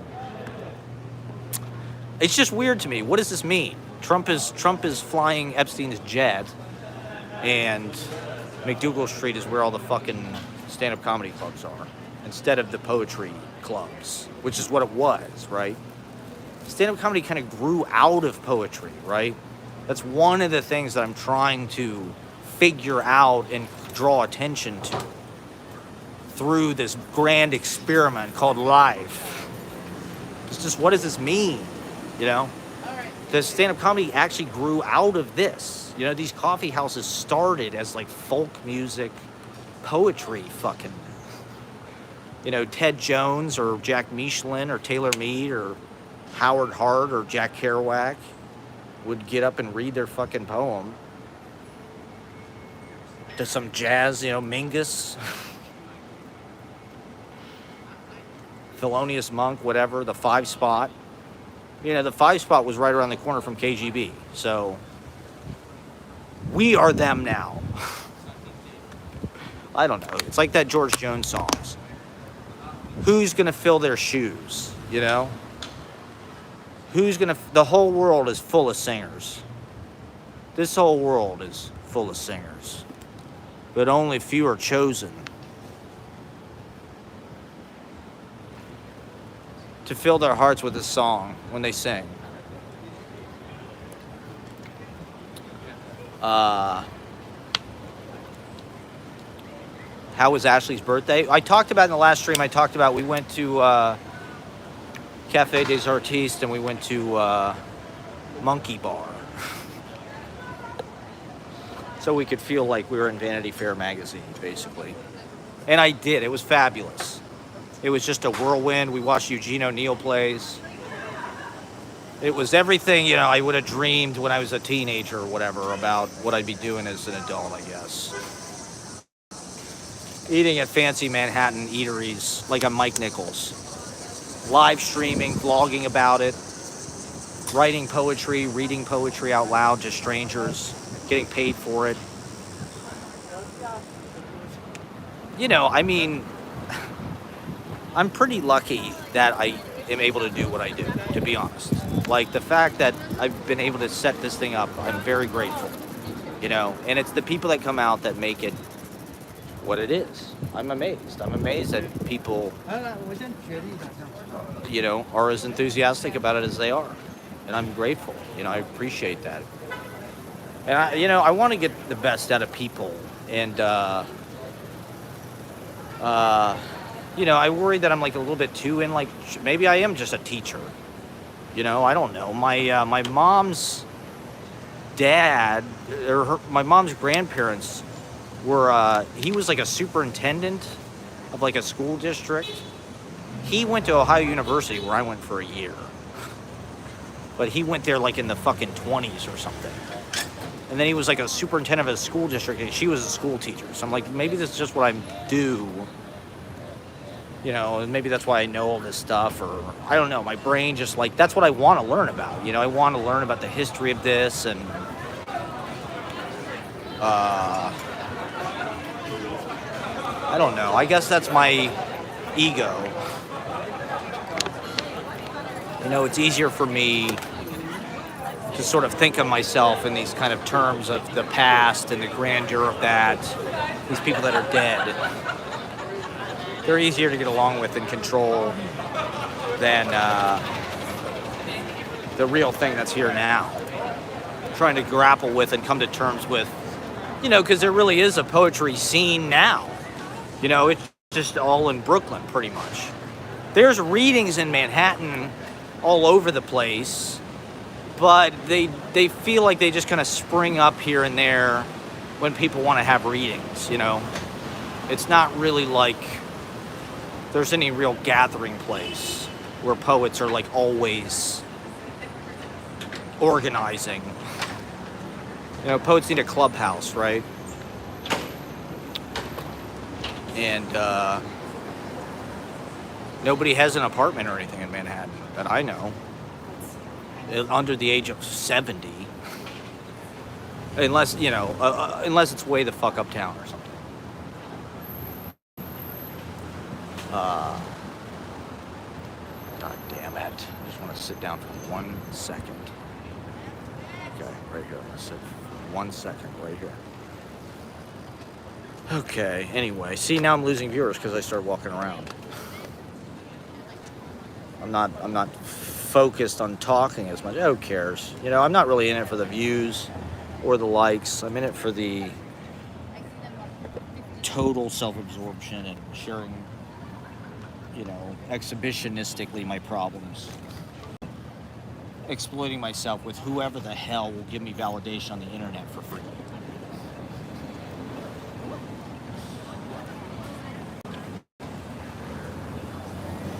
Okay, so anyway, yeah, we're sitting again. A history lesson, poetry history lesson. I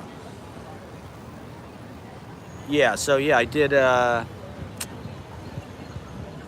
The thing about doing the open mics is the point of doing them is you might do a bad job. If you're gonna do a bad job, you want to do it at the open mic and not at like your show type thing. Although the thing about music is I never rehearse off stage.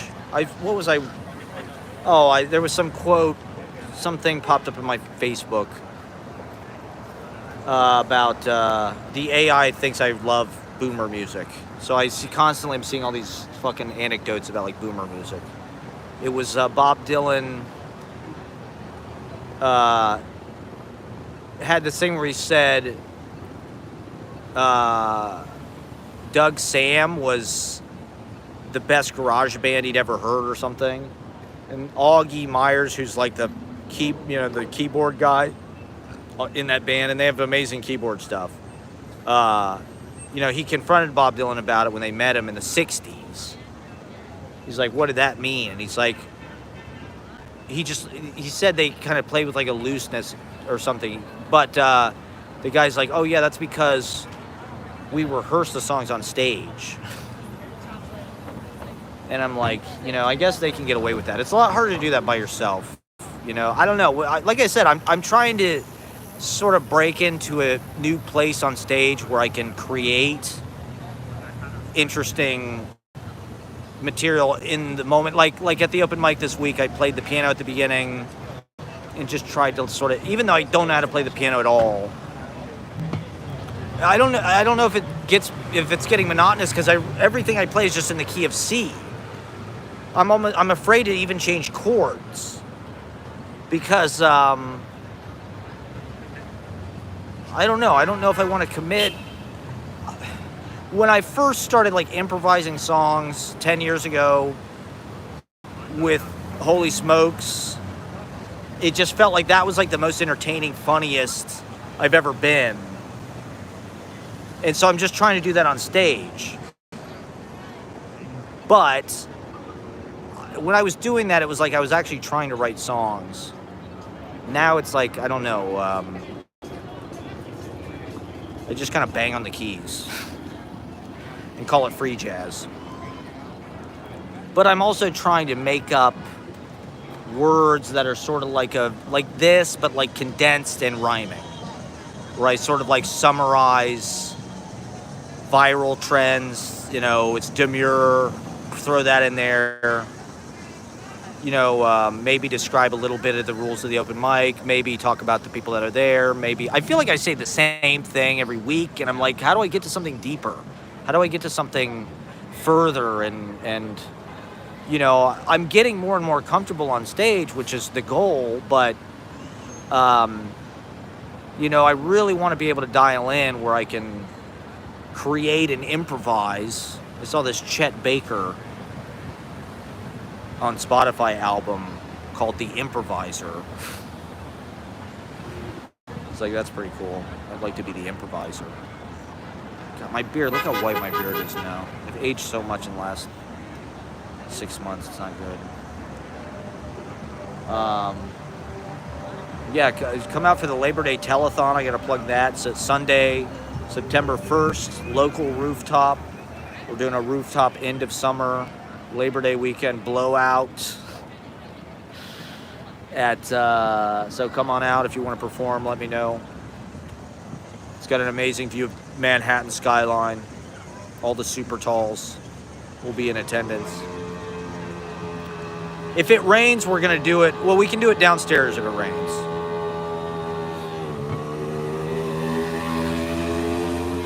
But yeah, stay tuned for our huge Labor Day telethon.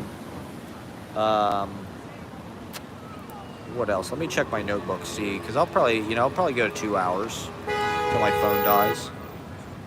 Thank you guys for watching. Like and subscribe if you're new. A lot of my people who do watch are new viewers. If you have any comments and there's anything you want to talk about, how many stand-up comedians are watching? Oh yeah, I want to talk about Rihanna. Oh yeah, Rihanna is a generational artist. You know, a lot of times I just talk shit about how, like earlier, I said everything from the last 20 years sucks. So I do try to find things that I like. I mean, maybe that's not the most hot take to say you like Rihanna. But of all the pop culture stuff, I think Rihanna is something that, like, she could have been famous at any time. She just has it. You know, she's demure. She has, like, je ne sais quoi. She has, like, such a soul. You know, it's like she has so much aura. You know, Rihanna. And, you know, she's a great musician. Her songs, I actually like her music. You know, even though it's just the same people that write all these songs and they just sort of trade them around between the different pop stars. I like Rihanna. I like Work. I like Diamonds. I like, you know, I like a lot of Rihanna's fucking music. So, and she's hot as hell. You know, I have to be a sexist pig about it and objectify her. But I mean, she's definitely. I get why Drake is so.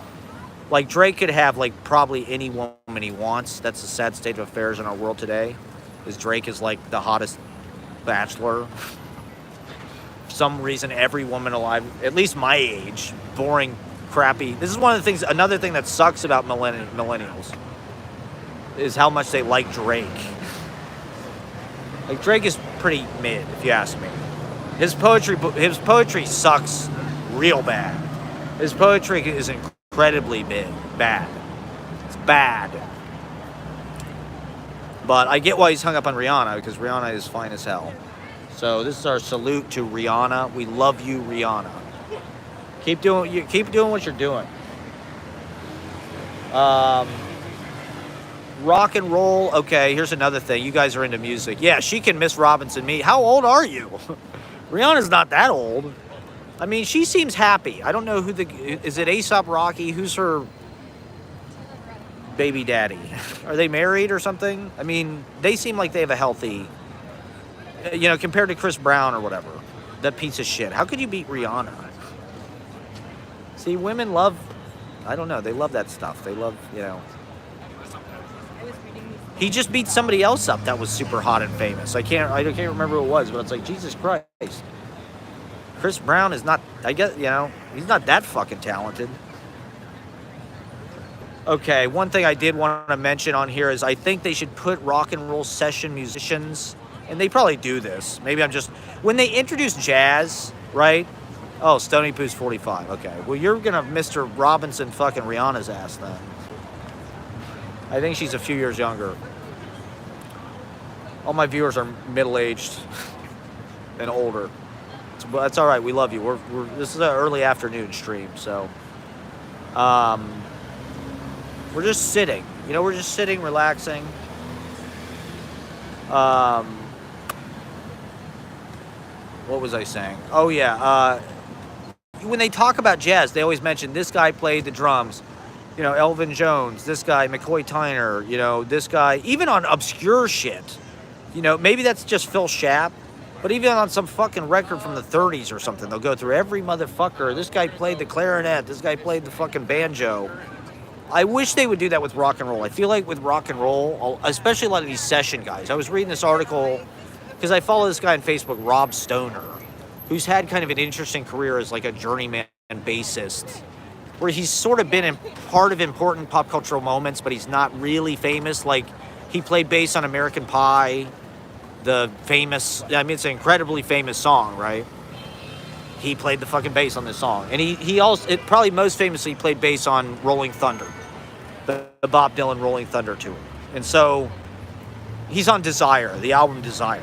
He played bass. And he had a lot to do with arranging it and making it what it was, to be honest.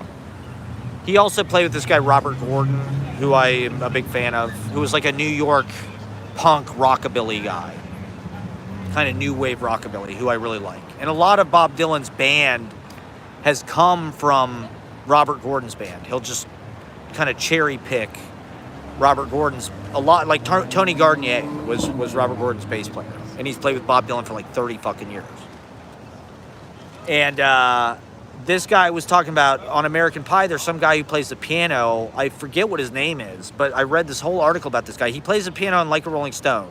And he also plays the piano on Sooner or Later, One of Us Must Know, which I thought was the band. You know, I thought it was fucking Richard Manuel or something, you know, because I thought, oh, that's Bob Dylan's backup band. But it's this guy. He's a black guy who started playing in the church. And he's on a lot of fucking hit records. He was on a lot of Brill Building fucking records. He's on Burt Bacharach records. Like, he's played on tons and tons and tons of famous fucking songs. And he's played famous parts. You know, he's on Like a Rolling Stone, for Christ's sake. He's playing the other piano part. So he's really driving the song. And when you know this guy and when you see his background and his history, you know, it adds so much to the music, because that's what, especially with Bob Dylan, right? He really plays like a jazz musician, where it's like, he doesn't tell anybody anything. There's no fucking charts. It's just like he starts playing the song and it's like you either can follow him or you can't, you know? And I like that. I like that he's this kind of catch as catch can. He just kind of pick up these musicians through, you know, the road and just being kind of a tumbleweed. You know, he just kind of gathers musicians, you know, every couple years he's got new people. And he's very intuitive about who he can play with and who's going to add character and what kind of flavor and texture to his music that he wants, right? Like, songs from the Desire era have a very distinct, you know, Hot Chili Peppers in the Blistering Sun, and the violin and all that kind of shit. The sparseness of it. Scarlett Rivera. Those musicians really are the music. And so to credit it, okay, another one of Rob Stoner's musical contributions is he wrote the bass riff for the song Fire, which is not a huge, I mean, it was huge like in the 70s. It's a Springsteen song. Springsteen wrote it, but I think the most famous version is by Linda Ronstadt, maybe, or something. You know, a few people recorded it in the 70s. Springsteen wrote it for Elvis. But the original song did not have the bump, ba ba ba bump, ba ba ba ba ba ba bump, ba ba ba ba, which is the hook. You know, it's the instrumental hook of the song. And so this Rob Stoner guy is on his Facebook all the fucking time about how Bruce Springsteen screwed him out of royalties because all he got paid was a session rate. Robert Gordon recorded a version of it. And so on Robert Gordon's version, it has the bass part, the bump, ba, ba, ba, ba, which is the hook of the song. The song was written as like an Elvis song. It's just kind of a shuffle and just kind of a typical, like, Fever or something.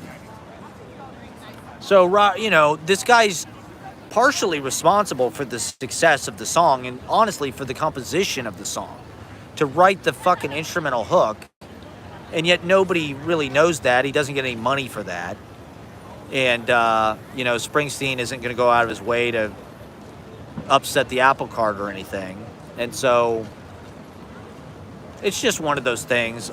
With rock and roll music, I think a lot of times you look at it as like it has to be a band and, you know, it's you know, they streamline all the credits and stuff like that for the packaging. You know, unless people are famous, unless they're stars like Jerry Garcia or something, you're probably not going to know their individual names. It's just like REO Speedwagon, Boston. You know Steve Perry, but you don't really know any of the other guys. What else? Yeah, this is my King's Things, just random shit. Oh yeah, I wanted to talk about ray gun. I didn't know the Olympics were an open mic. I feel like ray gun, that was clowning. Ray gun should be at the Idiot's Hour. Ray gun should be at, the Matthew Silver variety show, not the Olympic breakdance. It's kind of an insult to breakdancing. It's kind of racist, in a way, I think. It's kind of an insult to breakdancing. Once again, it's Australian people. But it was sort of like performance art. It was almost like Soy Bomb. It's like, here's this person just doing crazy movement. Interpretive dancing. And I'm into that. I'm probably going to do it on Monday at the open mic. I'll probably do a ray gun inspired breakdance routine. Yeah, exactly. Rob Stoner wrote Too Wasted to Be Good and Too Good to Be Wasted, which according to Sam Shepard is a classic song. I've never heard it. I don't even think you can get it. It's not on Spotify. Maybe it's on YouTube, but I've actually never heard this song. Rob Stoner, if you're out there watching my YouTube, get an interface. He's on Facebook a lot, recording himself playing music to like a camera in his house, but he doesn't have like a DI. So it's like the sound is not great. His electric guitar, it's like you hear the electric guitar strings louder than you hear like the fucking tone. It's like, dude, get a fucking DI. You'll sound 10 times better. He's an audio guy. He's a pro. He's a pro. That's one of the reasons why I follow him. Because it's like he's a good example. He's a good role model for how to comport yourself just as like a professional sideman. It's like he always nails his parts. He's on time. He doesn't smoke weed. His harmony parts are insane. He never misses a note on the bass. It's like he's always there, He doesn't even need you to tell him anything, and he can figure out what to play. But he's also a creation of New York. He grew up, his dad was a photographer for like Life magazine or something. So he's had this whole life. His dad took the cover photo for the Dust Bowls and Ballads album, Woody Guthrie. So he's had this whole connection to folk music his whole life. And this whole life is sort of playing in teen bands in the 60s and folk music and being in the Village, right, on that scene when it was really a thing. Not like now. Now it's something else entirely. It's all crypto bros or analysts or consultants or financial people who want to be comedians, basically, or want to see stand-up comedy because they're all sadists. They're all sadomasochists because they're privileged as fuck, so they have to pay people to shit in their mouths and spank them and shit. Who did I hear did that? I don't remember. It's always like a billionaire, It's always a fucking billionaire that you're like, he goes to some S&M club and pays somebody to shit in his mouth. Jeff Bezos. He's got to balance out his rich guy laugh somehow. I also wanted to talk about No Worries. I remember the first time I ever heard No Worries. I think it was in like 2006 or 7. I was working at Spagio, and this guy who was a waiter, I was a busboy, he had a chin goatee, and he was a sculptor. He was a nice guy, but he was also super into Ayn Rand. He was talking about how he loved the fountainhead and shit, and how he thought like altruism was bullshit, and all this kind of shit. So it was weird. I was always meeting weird people at Spagio. And he was the first person I ever heard say no worries. When you like apologize, oh, hey, sorry, I couldn't do blah, blah, blah. Oh, no worries, man, no worries. Which feels like Rastafarian. It feels like white people dreadlocks. When people say no worries to me, it feels like a drug run. It feels like patchouli and waterbeds and stuff. It feels like a lava lamp. It feels like Delta 8. Or like a Dave Matthews Band concert. When people say no worries, that's like the Dave Matthews Band concert of human pleasantries. Or I don't know, Dave Matthews is like old now. What would it be, like Government Mule or something? I don't even know. I don't even know what the fuck these bands are. It's an OAR of expressions. It's white people reggae. You know, it's Jimmy Buffett to say no worries. That's like saying it's 5 o'clock somewhere. You know, and I guess I'm fine with that. I guess I'm fine, and it seems ambiguous and non-committal to me. You know, like I always say, no problem, I guess. Oh, that's okay. That's okay, that's no problem. No worries. No worries, man. One love. Peace on earth, man. Jah. When I say Yah, you say Jah, man. No worries, man. Namaste. Krishna. Krishna. Oh, I saw these Krishnas today and fucking... like and subscribe if you haven't yet, everybody. Like and subscribe. Oh, my bangs are looking great. I cut my bangs because I was just going through this emotional crisis. No worries. So I had to cut my bangs, you know, to make myself more fuckable. To just flex, you know, to just flex. And I need a little self-esteem juice up. I need to be juiced a little bit. I need a little more attention. No, I'm just kidding. No worries, man. No worries. No worries, man. To me, it's like saying it's all good. It's one of those things that's like so vague. It's like, do you really believe that? It's all good? Where? Where is it all good? It hasn't been all good for a long time. Let's be honest, okay? It's not all good. And it hasn't been since at least before the pandemic, probably since before Trump. Anybody who says it's all good, I mean, even during the Bush era, right? I don't know if people say it's all good.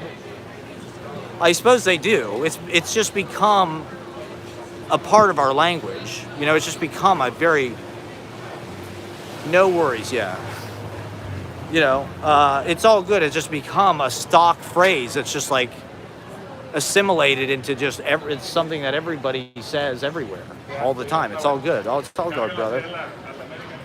You know, hip hop culture has taken over everything. Oh, this is fucking Cornelia Street. Now it's called Sip and Guzzle. Oh God. It's all good, man. It's all good. It's all good that Taylor Swift gentrified Cornelia Street. Out the ass, super gentrified it. Hasn't been all good since 9/11. Let's just be honest. I think we can point to the exact moment things stopped being all good. I think it was when the plane hit Tower 2. It was 8:58 p.m. or a.m. or whatever. I think it was 8:58 a.m. September 11th, 2001. That was the exact moment that things ceased to be all good. At least in my life. I mean, not, you know, they haven't necessarily been terrible. But this is why I want to be optimistic about the Kamala thing, right? Because I do think that it offers, and people are starting to get the message that, like, look, it's incremental. These people might not be, you know, Biden was maybe not our fucking dream president. You know, he's not Bernie. You know, he's not fucking Che Guevara. But it's like you vote for him, things improve a little bit, people get a little bit smarter. You know, with the right, things get exponentially worse. The damage, you know, increases tenfold in short amounts of time. And it just does generational damage. You know, we're all fucked up from 9/11, from the wars, from Bush era, from Trump era, from the pandemic, from the recessions, the crashes, you know, millennials have had, you know, kind of this weirdly cushy, rough, turbulent life. You know, like we're super spoiled in certain ways and comfortable in certain ways. You know, like we got video games and the internet and movies and blah, blah, blah. But it's like we're also...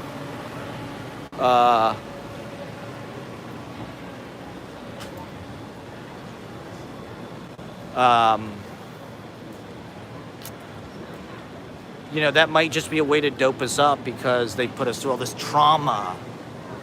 You know, but I also think the Trump era has enabled people to focus on their trauma.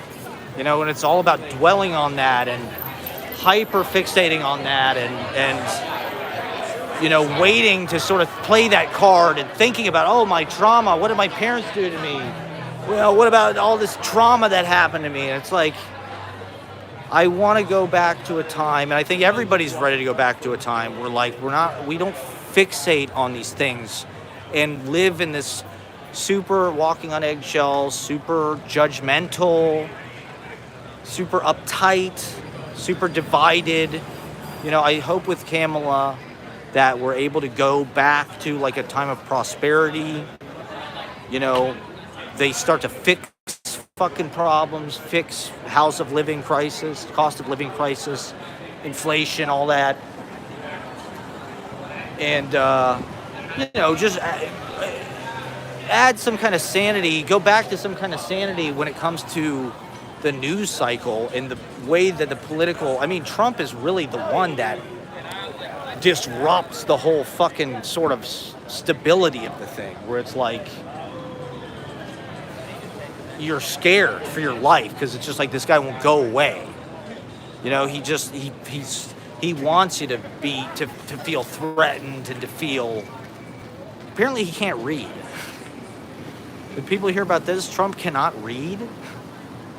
I'm not surprised, but I've heard multiple people say recently that like they give him memos, and anytime there's a big word, it's like he just like skips it. Or like there's an interview with Pete Davidson where he's talking about how he's on Saturday Night Live. They were doing the script, and he just like sort of did the lines in his own way, and he couldn't figure out what any of the big words were. So he does that. And then I was listening to this guy who was saying, in order to give Trump his briefings, they had to put it in like the most simple terms of like, if you want to be a winner, we have to, you know, do this to the losers and fucking blah, blah, blah. And it's like, they had to make it like it was a pitch deck for, you know, The Apprentice or some shit. You know, like some kind of PowerPoint, bullet point, Hollywood presentation or something. Okay, I've only got 10% left. So, I'll probably get off pretty soon. Thank you guys for watching. I wonder if I could do 2 hours. Let me try to get to 2 hours before my phone dies. Thank you guys for watching. Like and subscribe. Tell your friends. I know this has been super exciting. Arrivederci. I'll be riding around in a limousine. What's going on here? There must be some kind of TikTok viral food or something. They must have made some video about it. Oh, okay, I should say, I went to this Smack Burger place. It's in a gas station on Hudson. I recommend it. It was good. Of all the burger places I've been to, they have the best fries, definitely. And the burger was fucking good, too. And it wasn't that expensive. I think it was $6, which for these places is not that much. So the whole thing was $10. The burger and the fries was $10. And it was smack. It was slapping. You went through that twice on the same house, ended up selling it. Went through what twice? What's going on, everybody? There it is, baby. The New York City Nights. Out into the film noir of Manhattan. Home of stylish femme fatales, dangerous bike mobs. My favorite thing is these guys that do wheelies like forever. I want one of these bikes that just does a wheelie for like, you foreclose on your house twice. That sounds fun. Yeah, thanks Stony Poo. Thank you for watching. So Jeff was saying that it was praised on popcorn, greatest popcorn. We're here to make America laugh, okay? We're here to do our comedy live stream with our jokes. We're doing our material. See me at the comedy shop open mic. See me at the Flophouse lottery. I'll be winning that fucking lottery pretty soon. All right, I'm gonna get something to eat. We did it. We did 2 hours, everybody. Go back, watch from the beginning. I think it was we had a real nice time. It was a real classic.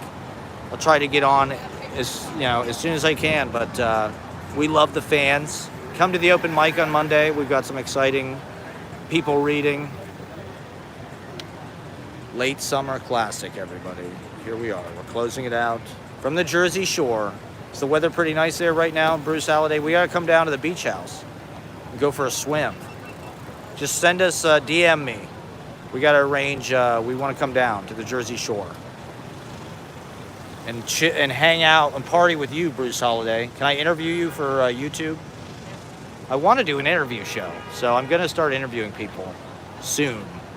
Trying to set it up. Once again, get at me if you want to do the Labor Day telethon.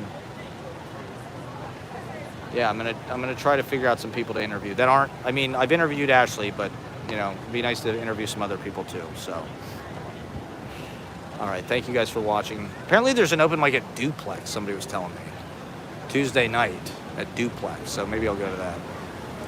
All right, have a wonderful night, everybody. Come to the Mitten,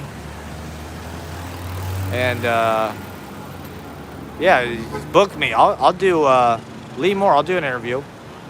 Let's do it. All right, we'll set it up. We'll interview you about your book.